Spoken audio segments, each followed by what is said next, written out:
আল্লাহর নবী সাল্লাল্লাহু আলাইহি ওয়াসাল্লাম বলছেন, হাদিসের মধ্যে আছে, যে ফজরের নামাজ পড়ে না, আল্লাহ রাসূল বলছে ওয়া ইল্লা আসবাহা খাবিসান নফস কাসলানান, ফজরের নামাজ যে পড়ে না, রাসূল বলেন সে হচ্ছে খবিস। খবিস, এটা খবিস তুই বেটা। এই তোমরা যারা ফজরের নামাজ পড়ো না, খবিস তুই বেটা, খবিস। পাউডার লাগায়, পাউডার লাগাও কিত্তা, খবিস কোথাকার। খবিস আবার পাউডার লাগাও কিত্তা, ফেয়ার এন্ড লাভলি ডলো কিত্তা। কথা বলেন না কেন? তুই কিত্তা পাউডার লাগাও, পাউডার লাগাইলে বুঝি সুন্দর হয়। বেড়িয়ে দেখো না পাউডার লাগায়, এ বুড়িয়ে লাগায়, ঘন্টা দুই এক পর আবার এ বুড়িয়ে দুইয়া লাগায়। বুড়ি জানে এটা ধোকা, ঠিক কিনা বলেন না? এটা যে ধোকা, নাহলে বুড়ি ধোকা। মেকআপ বক্স ধোকা আবার লাগাইয়া সেরা, এটা ধোকা, এটা আসল না, এটা নকল। আল্লাহ নবী সাল্লাল্লাহু আলাইহি সাল্লাম বলেন বেনামাজি খবিস। আর নবীজি হাদিসে আছে, বাথরুমে ঢুকতে, পেশাব পায়খানায় ঢুকতে নবীজি খবিস থেকে পানাহ চাইতেন, দোয়া পড়তেন। তো এই দোয়ার অর্থ কি? আল্লাহ আমি খবিস থেকে কি চাই? পানাহ চাই। তার মানে নবীজি বুঝাই দিছে উম্মত, পেশাব পায়খানার মধ্যে থাকে খবিস। খবিসের ঠিকানা কোথায়? Bathroom, bathroom, toilet. আল্লাহুম্মা ইন্নী আউযু বিকা মিনাল খুবুসি ওয়াল খাবায়েস। আল্লাহ খবিস থেকে পানাহ চাই। বাথরুমে ঢুকতে বলো, যেন বেনামাজি খবিস। এই খবিসের ঠিকানা টয়লেট, নাপাক, এটা নাপাক, এটা অপবিত্র, অপদার্থ, এটা অকর্মণ্য। এটা জিন্দেগির আর অর্থ কি? জীবন মানে খানা, জীবন মানে ঘুম, জীবন মানে লজ্জাস্থানের চাহিদা পূরণ, যৌন চাহিদা পূরণ, এই তিন জিনিস। তাহলে কুকুরের সাথে, বিড়ালের সাথে, গরু ছাগলের সাথে তফাৎ কি? ওই প্রাণীগুলোও তো খানা, ঘুম এবং যৌন চাহিদা পূরণ করে কিনা? কথা বলেন না কেন? কুকুরের ছাও আছে কিনা? তো কুকুর বিড়াল খায় কিনা? কুকুর বিড়াল ঘুমায় কিনা? তো তোমার সাথে তফাৎ কি? বেনামাজি বলে সেজদা নাই যার কপালে। আমনের লগে জানোয়ারের পার্থক্য কোথা? আমনে খারাইয়া কোন সে ভিডিও করুন, আমনে কোন? হ্যাঁ হ্যাঁ বলেন, এখন বলেন, আমরা শুনি, এনে 10 জনে বিচার করুক। পার্থক্য কোন? আপনার সাথে জানোয়ারের তফাৎ কি? ছেলেরা বলো বাবা, তোমরা যারা মাগরিবের নামাজ পড়ো নাই, হ্যাঁ, লজ্জা কোথায় তোমাদের? শরম কোথায়? এই বেহায়া, কোন লজ্জায় আল্লাহর জমিনে চোখ তুলে তাকাও? হ্যাঁ, নির্লজ্জ। ছি ছি ছি ছি। মুসলমান এত আত্মমর্যাদা বোধহীন হয় কিভাবে? মালিককে চিনে না, বানানেওয়ালাকে চিনে না, গোলামি বোঝে না, সেজদা দিতেও মন চায় না। মুসলমান এত পাষাণ হয় কেমনে? আরে তার মা কোথায়? তার বাবা কোথায়? আরে তুই কোন মার দুধ খাইছত রে? তোরে কি মা দুধ খাওয়ায় নাই?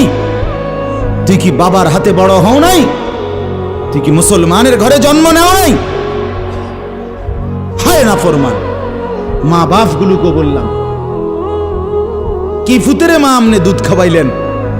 এই অপদার্থ তো সেজদাও দেয় না। হ্যাঁ, এই বাপ, কাল লাগে বিল্ডিং বানাইলেন? এই হাইওয়ান তো সেজদাও দেয় না। কাল লাগে সোফা বানান, মাতবুরি দেখান, চা দোয়ানে বইয়া গপ মারেন, জিফুত লইয়া বালা আসি, কিতা বালা? এ ফাঙ্গাস আর তেলাপিয়া খান যে, এই কারণে বালা। হ্যাঁ, এ ফার্মের মুরকা আর কক মুরকা, দুন্দুল আর করলা, দন্যা তার কাঁচামরিচ, টমাটো আর শশা, এই তো খানা। আর কিতা কথা বলে? আর কি ঘুরে গেলে তো ফাঙ্গাস তেলাপিয়ে। দুনিয়ার বেশি কি ভোগ করছি আমরা? খুব আশ্চর্য কিছু, অনেক কিছু দুনিয়া ভোগ করছি আমরা। এটুকু দুনিয়া ভোগ করছেন বলে এ ফান কদ্দুর খান, বিড়ি খান, চা খান, বন খান, টেলিভিশনে মানুষের বেডির নাচ চান। আমনের বেডি তো আর নাচে না, নাচে মানুষের বেডি। কথা বলেন না? এতটুকু দেখেই দুনিয়া ভোগ করছেন বলে খুশি হয়ে গেলেন, তৃপ্ত হয়ে গেলেন, মজা পেয়ে গেলেন। আহা, আফসুসের ব্যাপার। এত লম্বা আখিরাত কেমনে পার হবেন? এত লম্বা কবরের জিন্দেগি কেমনে পার হবেন বলেন তো? নূহ আলাইহিস সালামের জামানায় যারা মারা গেছে তারা আজ কত হাজার বছর কবরে পড়ে আছে। ইব্রাহিম আলাইহিস সালামের জামানায় যারা মারা গেছে তারা আজকে কতদিন কবরে পড়ে আছে। হ্যাঁ, আবু জেহেল আজকে কত বছর কবরে পড়ে আছে? 1450 বছর, আরো বেশি, 1450 বছর ধরে পড়ে আছে কবর। এরপরে তো হাসরের মাঠ, এরপরে তো ফুলসেরা, এরপরে তো জাহান্নাম, আর তো রইছে। তাহলে দুনিয়ায় থাকলি কতদিন, কবরে পড়ে রইলি কতদিন? আপনি বলেন। আবু জেহেল দুনিয়াতে ছিল 800 বছর, কথা কন না? আবু লাহাব দুনিয়াতে জীবিত ছিল 900 বছর, তো কবরে আছে কত বছর? তো বাঁচছে কয় বছর? নাহলে 60 বছর, নাহলে 70 বছর, ঠিক কিনা বলেন? তাহলে দুনিয়ায় ছিলি কতদিন, কবরে আসত কতদিন? আচ্ছা, এই কথাই এখনই মনে হইল। হ্যাঁ, এরপরে তো সামনেরটি রয়েছেই মিয়া। এখনো তো কিয়ামত আসে নাই, এখনো তো ইসরাফিল ফু দেয় নাই। একবার ফু দিবে, সব কবরে যাবে, আবার ফু দিবে, হাসরের মাঠ কায়েম হবে। আবার হাসরের মাঠের একদিন, খোদার কসম এই কোরআনে আল্লাহ বলছে, হাসরের ময়দানের এখন একদিন, প্রতি একটা দিন কয় ঘন্টা? হাসরের একদিন আল্লাহ বলছে 50,000 বছর, 50,000 সানা,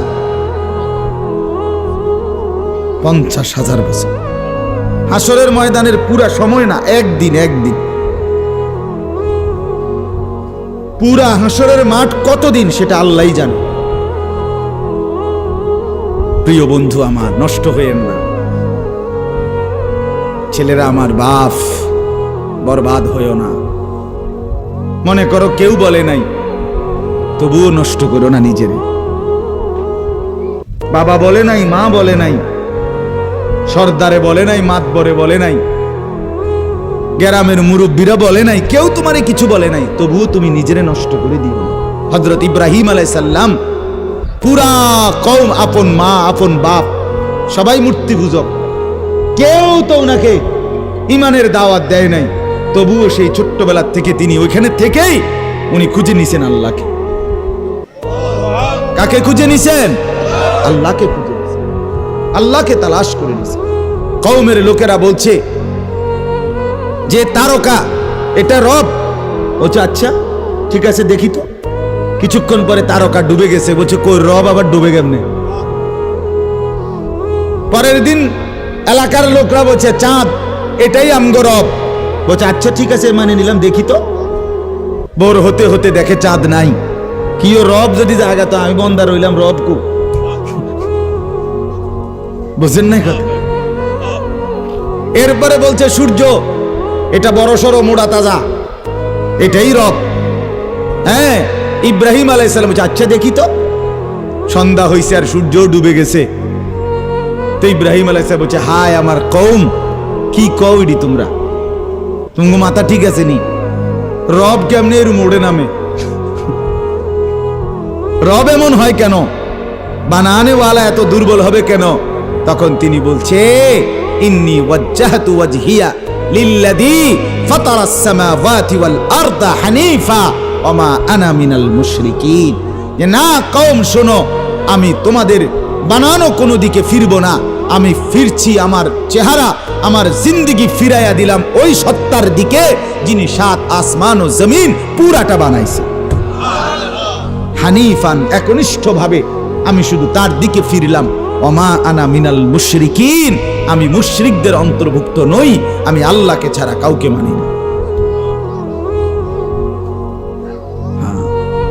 হযরত ইব্রাহিম আলাইহিস সালামের বাবা বলছে, পুত তোরে আমি তেজ্য পুত্র করে বাড়ি ছাড়া করে দেব। হযরত ইব্রাহিম আলাইহিস সালাম বলছে, আ'তাজিলুকুম ওমা তাদউনা মিন দুনিল্লাহ, আব্বা আমি আমনেরে ছেড়ে দিলাম, আমনে আমার কিতে ছেড়ে, আমনে বাইত জায়গা দিতেন না কিতে, আমি আইলাম না আমনে বাইত, আমার ঈমান দরকার, আমার আখিরাত দরকার, আমি বন দিয়ে কিতে করি, আমি সোফা দিয়ে করমু কি, আমি বিল্ডিং দিয়ে করমু কি?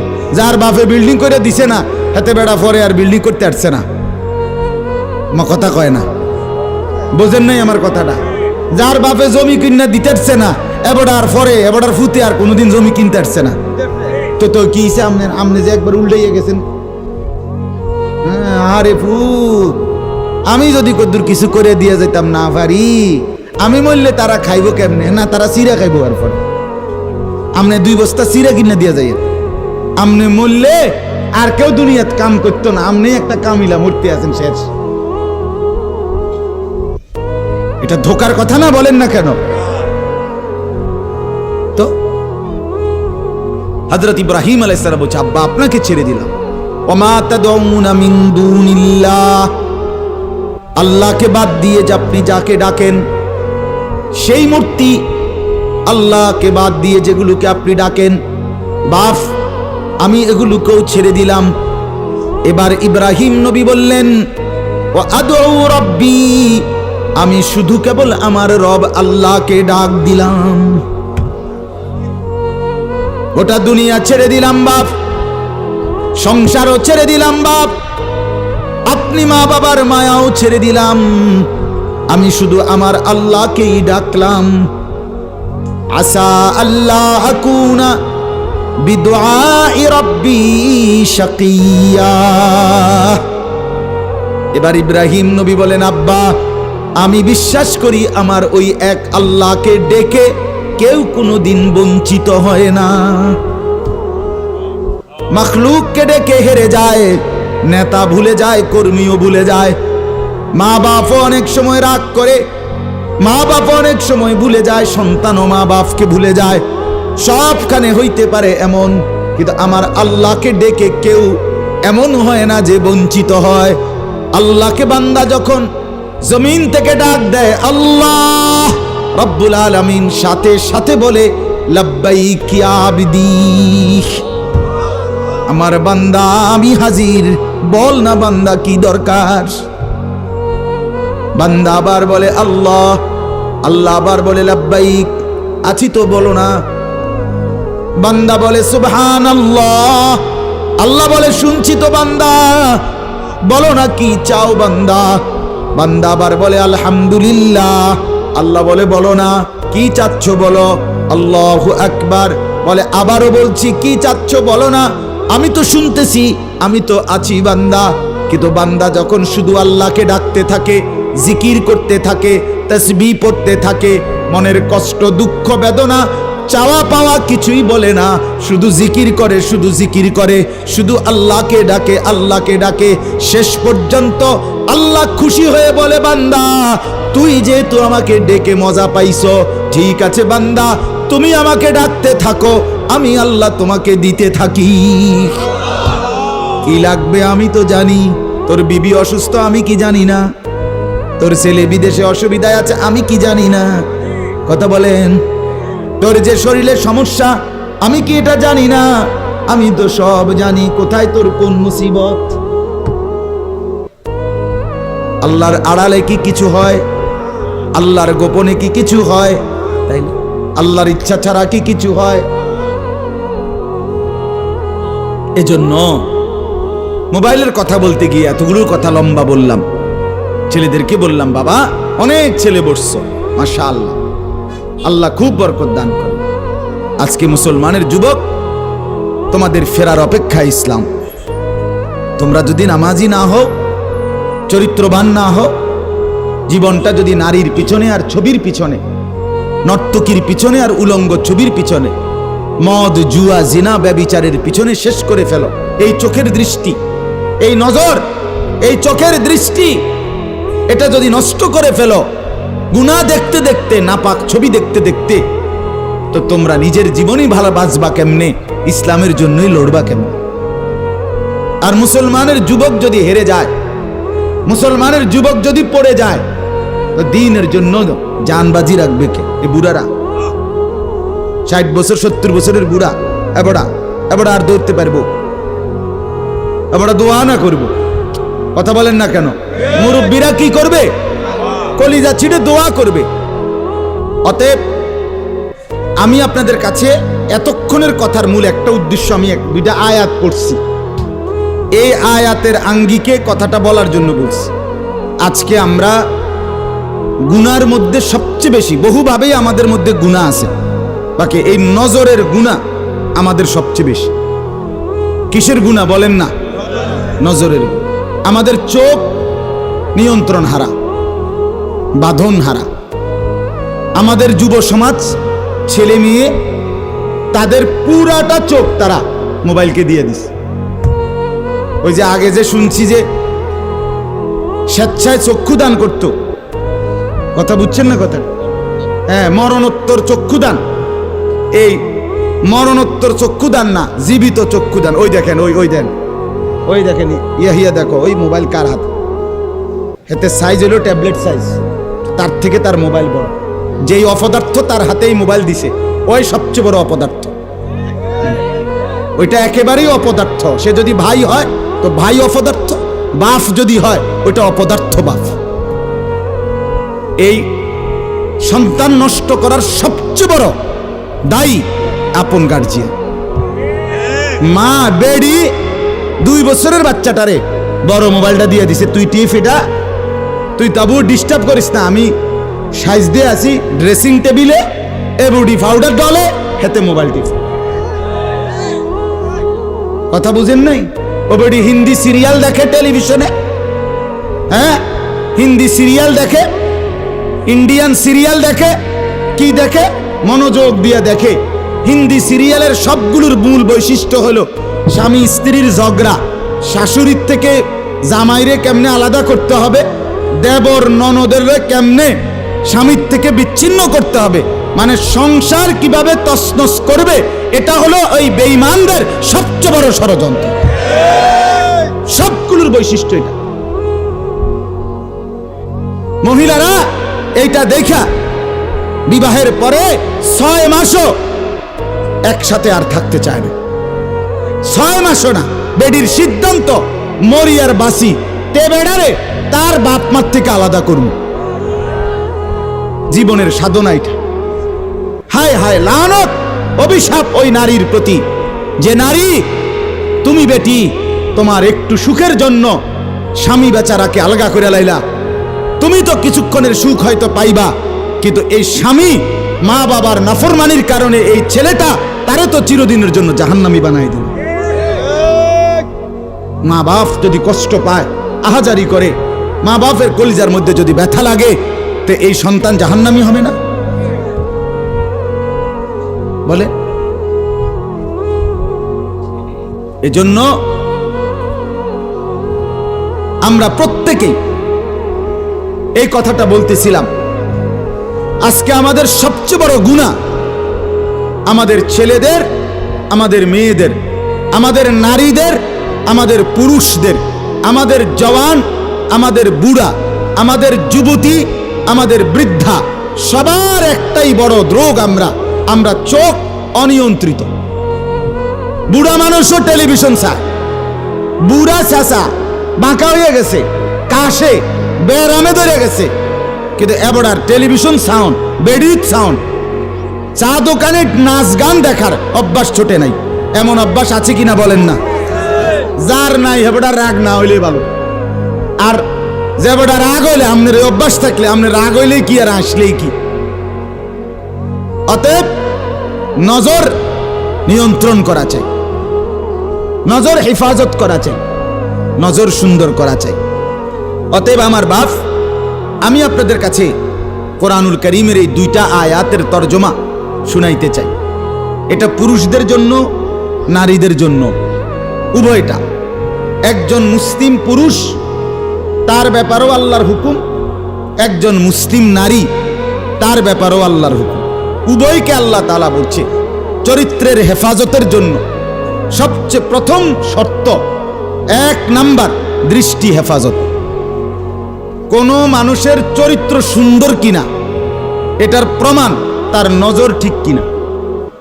আমি ওই কথা শুদ্ধ কয়, ফ্যান ফিনছে, শার্ট গাও দিছে, স্প্রে লাগাইছে, কথাবার্তা এমনি কুমাইয়া কয় জি জি জি আঙ্কেল কেমন আছেন, ভালো আছেন, এ আর মাশাআল্লাহ দেখছুনিও ভদ্র ভদ্র বাইয়া পড়তে আছে একবারে। না না না না, 1 নাম্বার পবিত্রতা, সুন্দর উত্তম আখলাক, সৎ চরিত্রবানের 1 নাম্বার বৈশিষ্ট্য হলো যে যার চক্ষু নিরাপদ, যে চোখ নিরাপদ রাখে, 1 নম্বরে আল্লাহ তাআলা বলেন। আর চূড়ান্ত হলো যে নিজের লজ্জাস্থান হেফাজত করে। এই 2 দিকের বেড়া, মাঝখান দিয়ে এর ভিতরে যা আছে সবগুলো এতে নিয়ন্ত্রিত হবে। যে নিজের চোখকে হেফাজত করে, নামায়া রাখে, ভিন নারী, হ্যাঁ, যেই দৃশ্য দেখা, যেই ছবি, যেই নাচ গান, অশ্লীল দৃশ্য, হ্যাঁ, উলঙ্গ ছবি, বেপর্দা নারী, ভিন নারী, যাকে দেখার আমার কাছে অনুমতি নাই, আল্লাহ অনুমতি দেন নাই, তার থেকে নজর যে নামিয়ে রাখে এবং নিজের লজ্জাস্থান যে হেফাজত করে, আল্লাহ কোরআনে বলছে যালিকা আজকা লাহুম, এটাই হচ্ছে সর্বশ্রেষ্ঠ পবিত্রতা। এটাই হলো সর্বশ্রেষ্ঠ, কি বলেন না, পবিত্র, সেই বড় পবিত্র। এবার এই শুদ্ধ কথা কোক আর সিটেঙ্গা কথা কোক, কথা নোয়াখাইল্লা হোক আর সিলিটটা হোক, এটা দেখার বিষয় না। দেখার বিষয় হলো তার নজর দৃষ্টি এটা নিচের দিকে কিনা, আর লজ্জাস্থান হেফাজত কিনা। এই দেখেন আল্লাহ কি বলে শুনেন। 18 নম্বর পারা 24 নম্বর সূরা, সূরায়ে নূর, এই সূরার 30 নম্বর আয়াত। আল্লাহ তাআলা বলেন, কুল, হে নবী আপনি বলুন, লিল মুমিনিন, সমস্ত মুমিন পুরুষদেরকে, মানে এই হুকুম কার্যকর শুরু হবে যেই ছেলেটা সাবালক হইছে, যেই মেয়েটা সাবালক হইছে, ওই দিন থেকে 100 কার্যকর। কোন ছেলের উপরে যেদিন গোসল ফরজ হয়েছে, প্রথম যেদিন তার বীর্যপাত হয়েছে, সেদিন থেকেই সে সাবালক, প্রাপ্তবয়স্ক, সেদিন থেকেই সে যুবক, সেদিন থেকে ইসলাম মানা পুরাটা 100 তার উপরে ফরজে আইন।